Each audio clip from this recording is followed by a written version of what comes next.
again, I always ask everybody, when they come into my classes, I always say, one of the questions is, hey, what do you think your biggest challenge in the car business is going to be? And nobody usually comes up with the right answer. It's usually, learning the product and, getting used to, the processes. And, those are usually the kind of answers. But the correct answer is your biggest challenge is getting in front of enough people. If you can solve that problem, if you can get in front of 4 people every day, you're going to sell 1 car a day.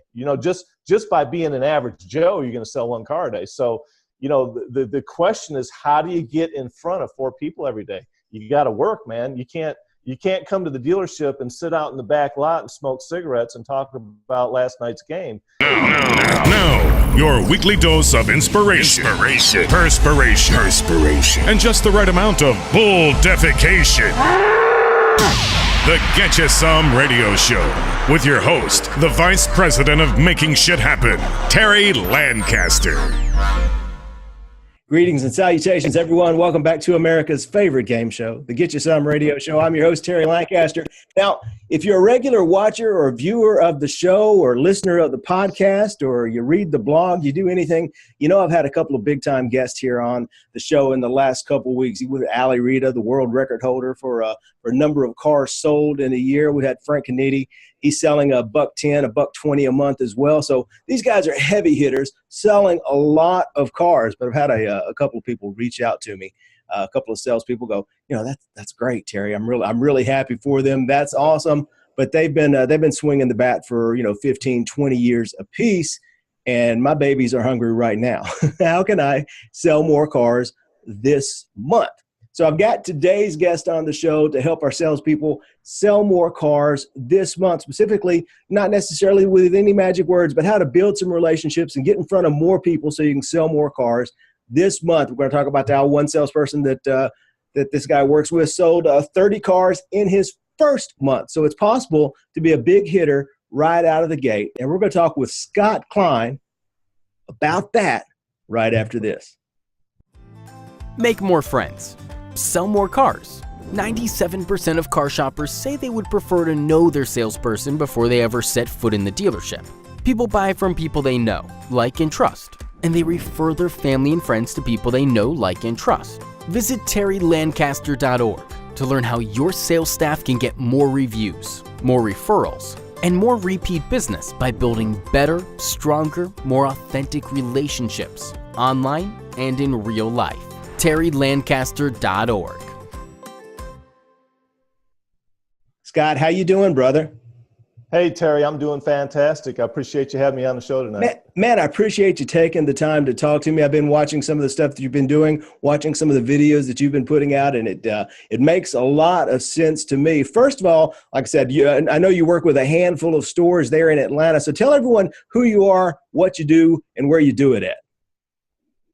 Well, my current title position is corporate sales trainer and recruiter for Automotive Associates of Atlanta here in Metro Atlanta. And we actually are kind of going through a buy-sell right now, Tery, and we were up to 6 stores, but the owner is looking to kind of divorce his partner, so to say. So he's had to sell 3 of the stores. So what we're left with is Nissan of Union City, Nissan South in Morrow, and Nissan in Newnan. So those are the 3 stores that we are currently working with at this point. So again, my primary job is recruiting new salespeople, although I do get involved in recruiting techs and service advisors and office personnel. So it's really a wide gambit of really any position in the store I kind of get involved in. But I really focus more on the sales end of it. And of course, I do all the new car sales training for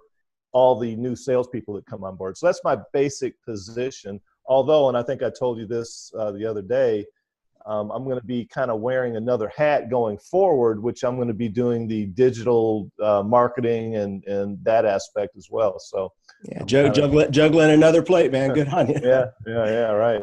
So you work with the new guys. You know the struggle is real. They got babies to feed. They got mouths to pay. Rent is due, and they've They've got to get going right now. And you can talk to them till you're blue in the face about building relationships and Right. following up and being with, getting it every 2 and 3 year turn, but they need to sell some cars right now. So let's Yep. talk about how they can sell cars right now. And it's possible to be a big hitter right out of the gate.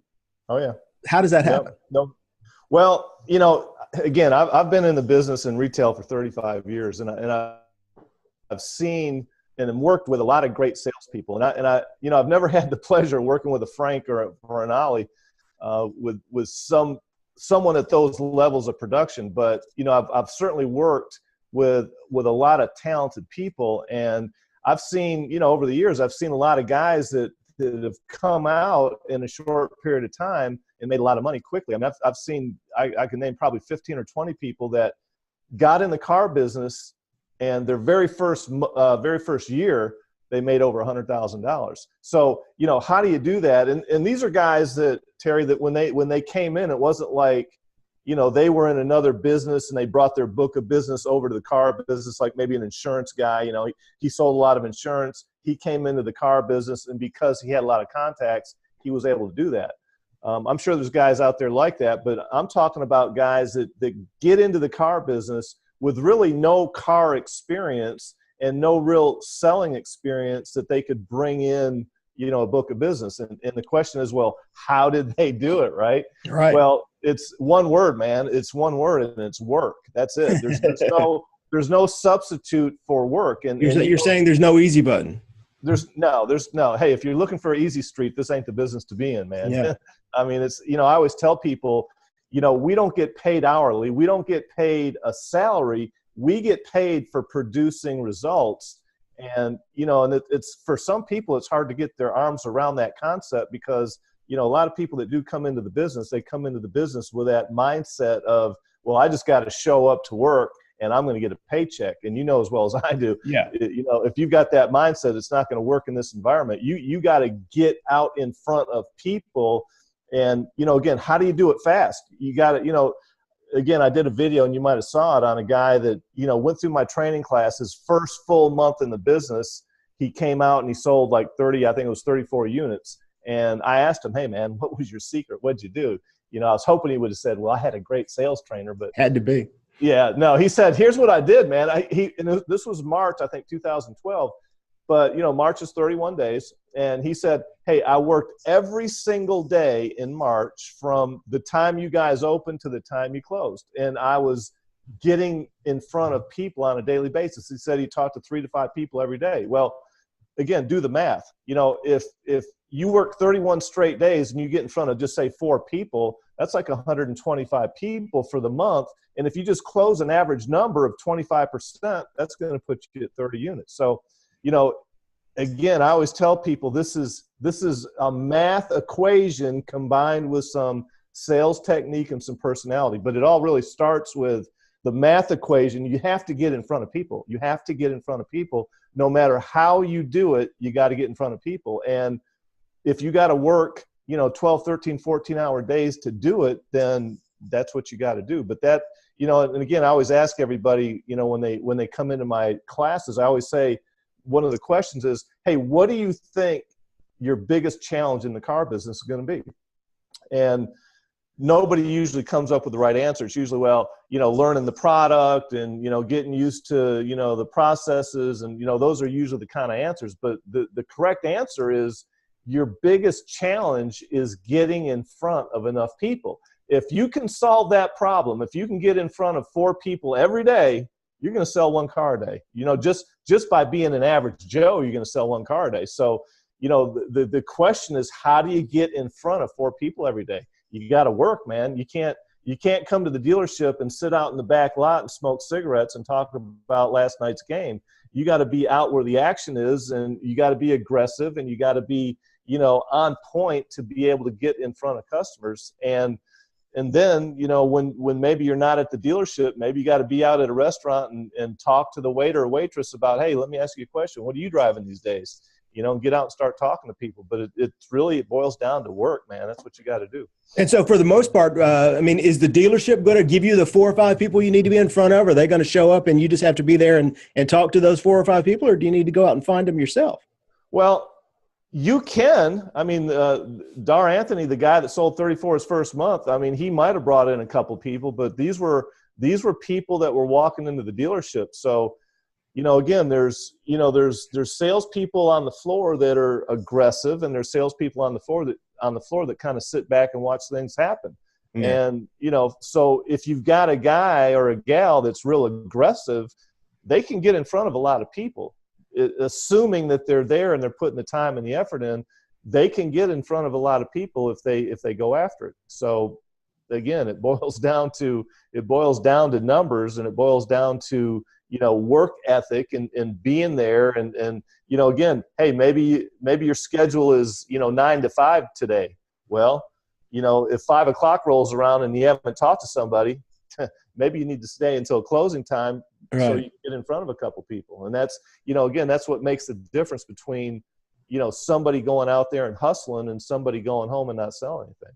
So, I mean, so you got to work while you're working. That's one of my big things is if you're going to be at work anyway, you got to show up at the dealership. You might as well work. If you're going to go just play on your phone or do play games or fantasy football, you might as well stay at home. So you're working. So work while you're working. But what are some other things that you can do right off the bat if you were going back in time and you were going to get started today in sales? What would you do different?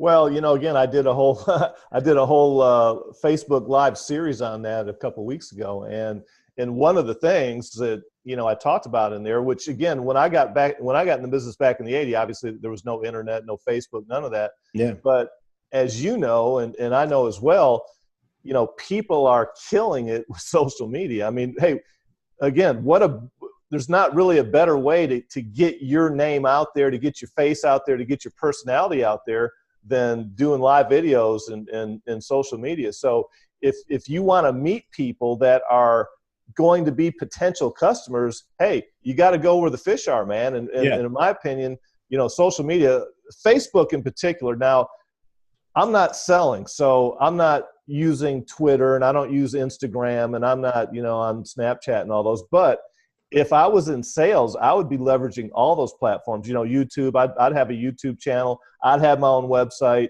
I'd have all that stuff because, again, it boils down to numbers. And Grant Cardone probably said it best. And I'm a big follower of his and I've listened to a lot of his stuff. But one of the things that resonates with me that he says is, your biggest problem is obscurity. And it's really true, especially as a salesperson. You just don't know enough people.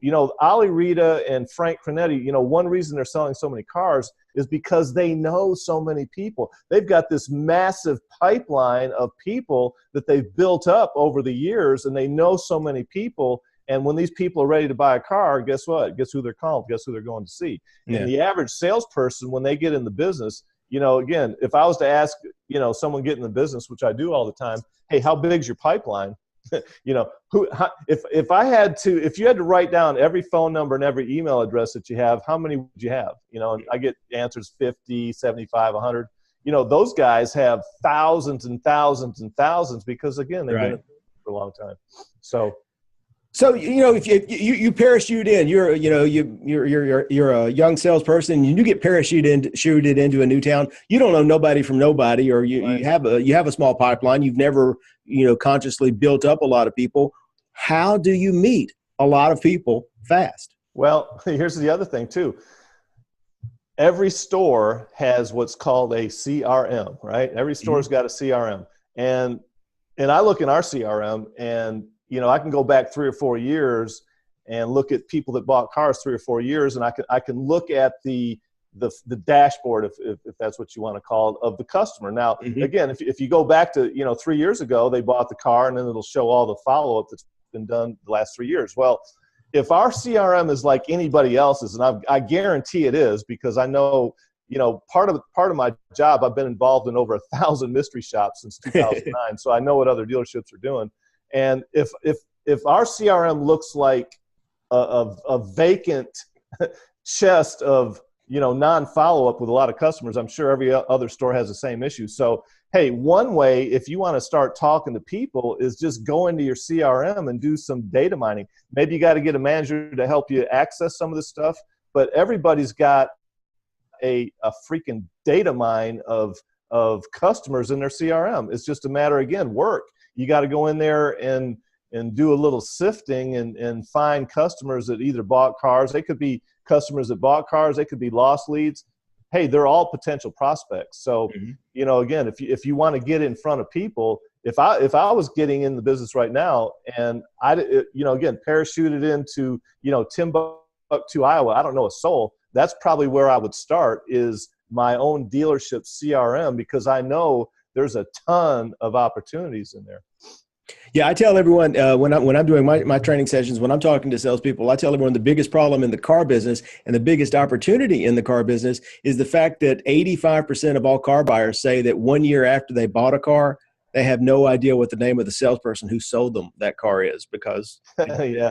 Exactly. And I've actually purchased 2 new cars in the last year. My wife got one and I got one. I've never heard a single word from either one of the salespeople I bought those cars from. And so, how many friends of mine have bought a car since then? How many people could I have referred them to? How many cars? I've got 3 daughters. There's going to be more cars bought, but I don't know these people and they don't know me because no one set out to make the relationship. So how does a new salesperson follow up to start getting the new referrals and the referrals to keep the pipeline full? Right. Well, first of all, that number of 85, the number that I read was 95. Yeah. So yeah. And really, to be honest with you, when I first looked at that number, I thought, man, that number sounds awfully high. 95% or even 85 sounds high as well. But it sounds like a high number. But you know what? Again, from experience, I'm going to tell you, it's low. It's more than that. It's probably 98%. Right. Like you just said, you bought a car, you never heard from the guy. So, and again, hey, when I first got, I know Joe's getting some bad press right now because the whole thing with Ali and Joe. Right. But, I read his book back when my first month in the business. I read Joe Girard's book, How to Sell Anything to Anybody. And I got a few takeaways out of that book. But one of the takeaways I got was what he used to do was, at the beginning of every new month, what he did was he followed up with all his previous owners from all the way back in time. So it actually was kind of easy for me at first because, again, I started this my very first month in the business. And I, my first month I sold average. I probably sold 10 or 11 cars. But the beginning of the second month, I followed up with all 10 or 11 of those people, phone call or wrote them a letter. And every month from that point on, at the beginning of every month, I followed up with everybody I sold. And again, at first it wasn't that bad, 10, 20, 30, but I got promoted in 18 months. And right before I got promoted, because I was still doing it, man, I was on point and it was working. In 18 months, I was earning, a good amount of repeat referral business, but I was doing all this stuff myself. And, 18 months down the road, it was taking me like 3 or 4 days to do all that follow-up. It was really getting to be a job. Yeah. So I could see where an assistant would come in. But, and again, I because of Facebook, and this as well, you can communicate with a lot of different salespeople all over the place. And I can tell just by the communication that even guys that are in the business for a while, they don't even they don't really follow up that much. Some of them do, there's exceptions to the rule, but a lot of them aren't following up on a consistent basis with their owners. And You got to, man. I mean, again, you look at what Joe did and you look at all these guys selling a lot of cars, they're all following up with their owners. And one reason why they're selling the cars is because of the follow-up they're doing. You just brought up that 18 months in, and this is the story. I've been dancing around the car business for 35 years, and this is the story that I always see. So a new salesperson comes in, and if they've got a good pulse and can fog a mirror on a consistent basis, then they'll stick around the dealership. And if you can stick around the dealership for a year or two, they're going to take you, grab you, pull you off the floor, and give you a management job. Most of the time. Most of the time. Yeah. And everyone's all excited about that, hey, now I'm a manager. I get to go home, tell my wife I got a promotion. I'm the manager. Everybody's happy. But I've heard you say that, if that's not exactly what you want to be doing, it may not be the best thing to do. Yeah, well, you got, again, when I first got promoted, I I didn't really have a why. In fact, I actually turned down 2 promotions prior to getting promoted the 3rd time. And they basically said to me the 3rd time, they said, "Hey man, we've asked you twice and you turned us down twice. We're not asking you again." Yeah. And I said, "I'm not sure I like the way you said that." And I said, and I got weak and I said, "Okay, I'll take it." But, again, I kind of look back and wonder, what if I wouldn't have, and, where would I be today? Who knows? But, management is not everything it's cracked up to be, because, let's face it, when you get into management, you're literally a foot out the door. You're really 12 inches from getting a ham sandwich and a roadmap and sayonara. And that's really not a good place to be, especially if you started off in a store and you were in sales and you built up a clientele and maybe you've been there 3 or 4 years, and then all of a sudden, they give you the axe. Now what? You go back on the floor or you look for another job.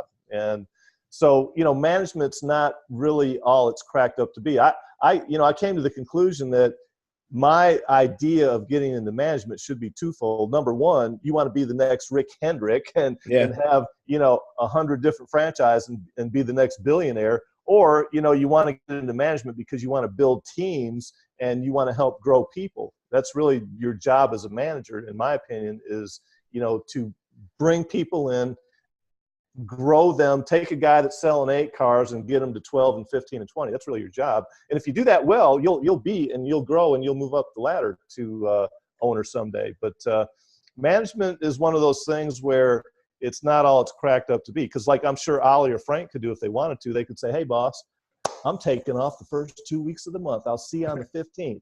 Right. And they'll say, "Hey, see you when you get back, man." But if you're a manager, you're not going to do that. You're not going to have a job. So there's definitely some advantages to staying in sales. Yeah, I can't tell you the number of managers and general managers and even dealer principals sometimes that I've spoken to that said, if I knew now what I didn't know then, and especially with the tools that we have available now for staying in touch with people and for building the book of business, that, I can sit back at my desk on the floor and I can, crank out. Yeah. Who knows how many sales, and with a pretty good bit of less hassle. Oh yeah, no question. But yes, there's definitely advantages to staying in sales, and there's advantages going to management. You just gotta, each person has to kind of weigh the pros and the cons, and what's your ultimate goal in either one. So. I've listened to you talk a little bit about a couple different things, but one of the greatest things I've heard you talk about is that there's really 2 different kinds of customers. And if you're sitting on the floor selling, and whether you're a new guy or an old guy or a new young lady or an old young lady, and you know how long you've been there, there's 2 kinds of customers. That's the kind of customer that the dealership is bringing in. That's the ones who are applying for leads on the internet, or they're just walking in the door and they don't know nobody for nobody. And there's the type of customers that you bring in. Tell us the difference between those 2 types of customers and how that affects your job and your income. Yeah, well, it's huge. I mean, you got the 20%ers and you got the 80%ers. Which one would you rather deal with? Most people would rather deal with the 80%ers, right? Because your 80%ers are your repeat owners, your referrals, your bird dogs, your orphan owners. Those are all your people out of your service department. Those are all your 80%ers. They're all going to, 8 out of 10 of those people are going to buy a car from you. Maybe it's a little less, but you get the point. The 20%ers are all dealer generated. They're the internet ups, they're the phone ups, they're the walk-ins. And the problem with most salespeople is they focus on the wrong group. They focus on the people walking in the door, not the repeats, not the referrals, not the bird dogs, not the self-promotion, your own marketing, and all the other people that are going to close at a higher ratio. And I always ask everybody, why is that? Well, because it takes work, man. It takes work. It's easy to show up at the dealership and stand out on the point, or hang out by the internet department, or hang out by the receptionist. And if she gets a phone call, "Hey, swing it over to me." That's really pretty easy. But at the end of the day, you're talking to a 20%er. And in my opinion, the 20%er is brain damage, man. I mean, they're the ones that are upside down in their car. They're the ones that don't have any credit. They're the ones that don't like you. They don't trust you. It takes a long time to, build that up. Whereas, a repeat and referral, hey, you've already sold them a car. You've already established the relationship. Again, it's just, it doesn't make sense to spend all your time and effort on people that are walking through the door when you could spend a lot of time and effort up front, because it takes a lot of time and effort up front. But then after you get it to a certain point, you're on cruise control, man. And that's really where the business gets easy. But again, a lot of people just don't want to put in that 4-letter word of work to get it to that point. And that's where the challenge comes in. And the sweet part is Ali Rita and Frank Renetti both told me this, that they can close their people 4 times faster than they can close a stranger. And and that allows them to work with more people. But more importantly, if you're closing people 4 times faster, the people like it better because nobody wants to spend more time at a dealership. So that it makes everybody happy. Exactly. Yeah. I mean, number one reason people don't like buying cars, it takes too long. So yeah, you're killing several birds with one stone there. And again, it's just hard to get salespeople to buy into that. Again, it's not my favorite saying, but it is. I know you've heard it. You can lead a horse to water, but you can't make him drink. I can tell my salespeople, man. I can tell them how to get to the promised land. Right. I can show them how to get there, but I can't make them actually walk through the last corridor to get there. They have to do that themselves. That's where the work comes in, and that's where a lot of times things fall off, and that just doesn't happen. I tell you one thing. Speaking about the customer experience and the speed with which people are buying and how they like buying a car, you're the only. I talk to a lot of salespeople. I talk to a lot of sales trainers. I talk to a lot of authors and marketers and the whole 9 yards. You're the only person that I've ever seen give this one piece of advice, and I thought it was genius. You said that one of the first things every salesperson ought to think about doing is going to take an acting class. Yeah, I've never heard anybody say that before. Have you talked to anybody into doing that? Is the question. No, I'll be honest with you. I just came up with that idea probably in the last couple of years. I mean, it wasn't something that I had been thinking about for a long time. Again, I've been in the business 35 years. I've never been a vendor, by the way. I've never been on that side. So I've been in stores and I've been in all these positions for that amount of time. And it gives me a whole different perspective maybe than some of the other guys that, been around the business for a long time, but really haven't spent the time in the stores. And I don't know, this idea came to me a year or two ago, and I was thinking, man, you know what? Acting is a very important part of this puzzle because, when somebody comes in, we all have garbage going on at home. We all got, bills aren't getting paid, or kids sick, or, there's drama going on. The thing is, when you get in front of a customer, you got to somehow flip the switch and turn all that stuff out, and you got to perform, man. I mean, people want to feel good. Let's face it. Guys like Jay Leno and Johnny Carson, being old school here, but I don't know. I don't even know the new guys out there. But, why do people spend money to go to see these performers?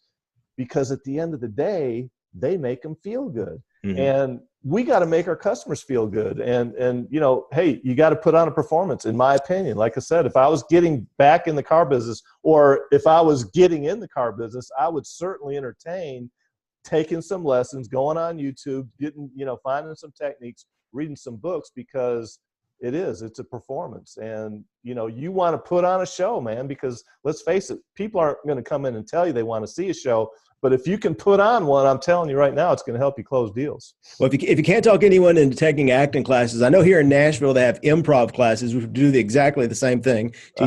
Teach your sales folks to think on their feet. And I'm a big fan of the Toastmasters organization. Toastmasters, where you just get used to being up in front of people and talking for 10, 15 minutes because you have to, and you learning to keep people's attention. So it does the same thing. So I push people toward Toastmasters whenever I can. Or start doing Facebook Live videos. I had a salesperson that in a store I'm working with this week, and having trouble leading the horses to the water, and I grabbed one of the guys and just challenged him, hey, start tomorrow. Go out and do 7 lives in a row. Seven Facebook lives. Start tomorrow, and just see what it makes. And you find out that you didn't die when you do it. That's right. Exactly. Nobody ever died from going to shoot a Facebook Live video. Yeah. Not only that, but I've found that after you do them for a little while, it's like you start craving that energy, because there is a certain amount of energy when you do a video, in my opinion, anyway. Yeah. When I and that's why I like doing live stuff. I don't like doing the recorded stuff, because I don't like going back there and having to cut out and edit and all that stuff. I just want to turn the phone on, hit the live button, and do it, and it's done, man. But there's a certain amount of energy that goes. It's almost like selling a car, really. It's almost like selling a car. It's the same similar kind of energy.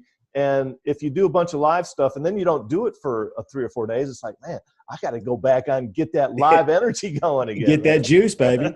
Everybody wants the juice. Yeah, exactly. So let me ask you this. I'm going to put you on the spot. This is the only time I'll put you on the spot. I promise everyone that if they watch the show, they'll listen to the show for half hour, every week, that they'll walk away with one thing that they can put into action today, tomorrow. As soon as they put down the phone, they can start doing this thing to sell more cars, to sell whatever it is they're selling this month so that they can pay the rent this month. What's your one action step? All right, so here it is real quick. And this was something that I revealed on the 10 things that I would do if I got back in the business today. And I know, again, I'm sure there's an exception to the rule. I always say that there's an exception to every rule except one, by the way. But there's probably a couple guys out there doing this, but the majority of salespeople aren't. And again, one of the biggest problems that salespeople have, because we're in a commission-based environment, and most stores don't have a lot of direction. There's your desk, there's your phone, go make it happen. And now you got 8 or 9 hours to kind of figure things out. The problem that creates is just the lack of taking any kind of action. It's like you just kind of freeze. And the problem is there's just no direction. So here's my tip on how to rectify that, is to get an accountability partner. And again, because of social media, the guy doesn't have to be in your store. You might have another 10 or 12 salespeople in your store, and they're like, nah, I don't want to do that. I don't want to do that. I don't want to do that. And back in the 80s, if I was, wanting an accountability partner and they weren't in my store, I'd have a hard time finding one. But now, because of social media and all these Facebook, car groups, it'd be real easy to find somebody that say, hey, Terry, tell you what, man, let's you and me, we're going to be each other's accountability partner. And each day we're going to touch base, and each day we're going to write out what we're going to try to accomplish this day. And then tomorrow when we talk, we're going to go over our list and see how we did. Yeah. And you hold me accountable, I'm going to hold you accountable. And by doing that, you're going to take more action. You're going to be accountable for what you said you were going to do. And now you got somebody that's going to push and pull you. So that's my piece of advice. Get somebody to help you stay accountable, stay on track. Write out your daily actions of what you want to do every day. Hey, how many phone calls are you going to make tomorrow? How many emails are you going to send out tomorrow? How many cards are you going to pass out tomorrow? How many flyers are you going to send out tomorrow? How many Facebook posts are you going to do tomorrow? Those are all things that I would write out as my action list. And then my accountability partner, when we talk tomorrow, hey, Terry, how many calls did you make yesterday? Well, I only made 10. Why'd you make 10? Because I sold 2 cars, man. Okay. Yeah. But if you didn't sell any cars, well, now we have to have a conversation of what's going on. Why'd you only make 10 calls? What were you doing? So right there, have an accountability partner. Your managers aren't going to do it. And, get somebody to work with you, and you're going to help each other out, both hitting goals. Fantastic. Scott, if someone wanted to get in touch with you, how would they reach out to you? How would they come to work for you? Where are you? How can they find you? Well, Facebook's probably the easiest platform. Scott.Klein524, I think, is my Facebook page. Scott.Klein, Klein 524. I can give you my phone number real quick, which is 470-316-6959. So either way. You're always looking for salespeople in and around Atlanta, yeah? Oh, man. Yeah, always. And maybe technicians? Technicians, service advisors, you name it, man. Anybody. Hey, the car business is a great industry. It doesn't matter where you want to come in at. I mean, we've got our comptroller right now at our Nissan store in Union City. She started out as a receptionist about 10 or 12 years ago. I mean, we've got some great stories of people that have been with us for a long time. But, again, a lot of them started out in